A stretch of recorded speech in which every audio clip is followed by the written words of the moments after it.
and Lori Leaman.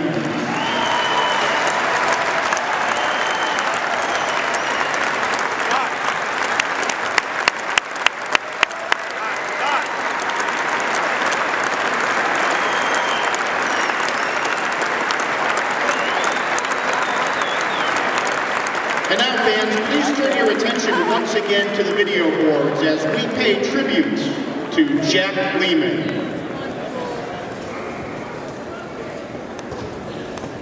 In 1961, UMass head coach Matt Zunick brought in a former player of his from Boston University to become an assistant, 28-year-old Boston native Jack Leaman. 5 years later, after then-coach Johnny Orr's sudden resignation, athletic director Warren McGurk promoted the little-known Leaman to head coach. He was a guy that came out of BU where he played, and he had no big prior record as a coach. He came to UMass as a pretty young guy. It didn't take long for the new coach to turn the Redmen into a Yankee Conference powerhouse. After compiling a losing record in his first year, Leaman's strong leadership and legendary attention to detail helped lead UMass to a first-place conference finish in 8 of the next 9 seasons.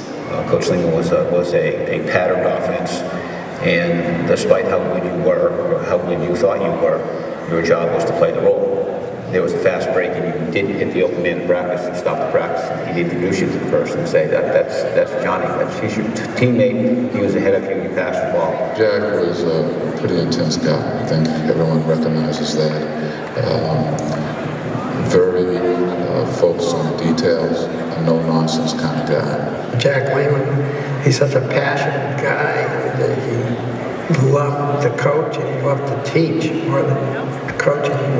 He was a great teacher of the game. Coach Leaman developed a pipeline between the talent-rich Long Island area and Amherst, one that would land UMass standout players like Julius Erving, Al Skinner, and Rick Pitino. He had Peter Broker, was an outstanding assistant coach.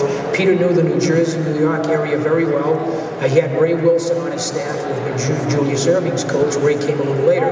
And they were able to do some good recruiting and get good players to come in. UMass presented something very unique, and that was the relationship between Jack Leaman and Ray Wilson, who was my high school coach.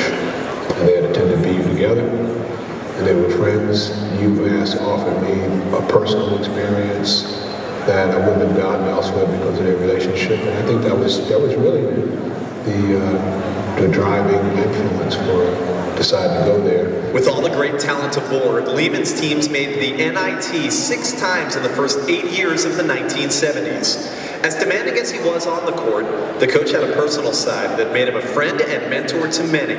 We could have honest, open discussions about basketball, but about life and his feelings, and really became a friend of mine after my college career. And that's probably what I embraced the most, is the relationship that we sustained. He was very much a father figure.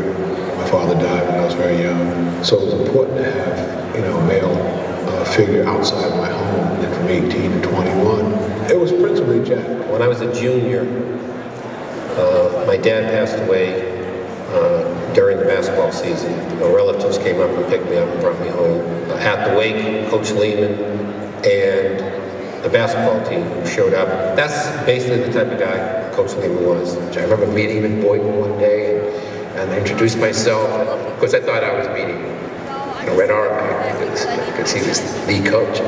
And I told him I was from Central Square in Kansas. Oh, Steve Buckley, and he has that high speed. Oh, come on in and sit down. How are you doing? That was great. And I felt like I was with a celebrity. It was the coolest thing in the world. With a lack of institutional and financial support preventing the Minutemen from being competitive in the newly formed Eastern 8 Conference, Leaman resigned in 1979 after 13 seasons as head coach. His 217 career victories are still the most for any coach in program history. He remained involved with UMass basketball for much of the remainder of his life, including a stint coaching the women's team in the 1980s and later serving as an award-winning radio analyst, a position that allowed Leaman to endear himself to a whole new generation of UMass players, coaches, and fans. He was the former coach, and you're like, can you trust him? Is he for us? And the more we were around, the more like, this guy, either he's full of this, or this is one of the great human beings I've ever come upon. He wants us to do well. Leaman passed away in 2004 at the age of 71. To this day, his name remains synonymous with UMass basketball. Jack Leaman was and remains posthumously, I think, the soul of UMass basketball, as someone who is regarded regionally and really nationally as a great, great coaching mind, and someone whose loyalty to this basketball program extended for his entire life. I think there's only one Jack Leaman, and I think the people at the university are fortunate to have him. And I hope that somewhere out there there's going to be another Jack Leaman that comes back to that university, because those guys that went from basketball go around, and he was very, very different, and